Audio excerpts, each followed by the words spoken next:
פרק ל"ב.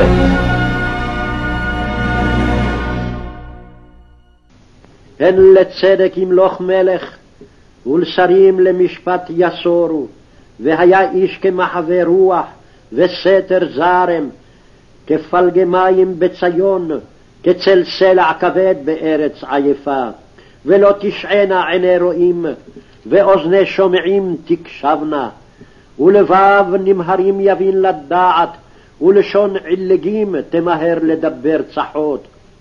לא יקרא עוד לנבל נדיב, ולחילי לא יאמר שוע, כי נבל נבלה ידבר, וליבו יעשה אבן, לעשות חונף, ולדבר אל אדוני תועה, להריק נפש רעב, ומשקה צמא יחסיר.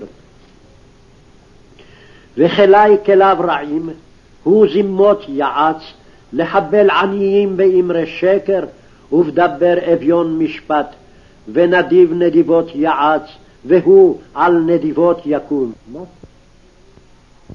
שאננות קומנה שמענה קולי, בנות בוטחות האזנה אמרתי. ימים על שנה תרגזנה בוטחות, כי כלה וציר אוסף בלי יבוא.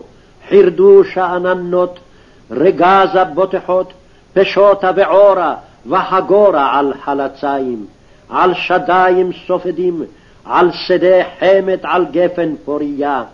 על אדמת עמי קוץ שמיר תעלה, כי על כל בתי מסוס קריה עליזה. כי ארמון נוטש, המון עיר עוזב, עופל ובחן היה בעד מערות עד עולם, מסוס פראים מרעי עדרים. עד יערה עלינו רוח ממרום, והיה מדבר לכרמל, והכרמל ליער יחשב. ושכן במדבר משפט, וצדקה בכרמל תשב.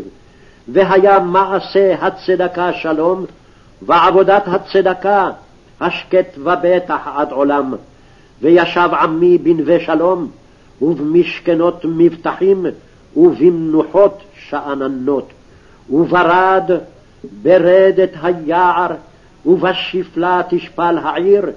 אשריכם זורעי על כל מים, משלחי רגל השור והחמור.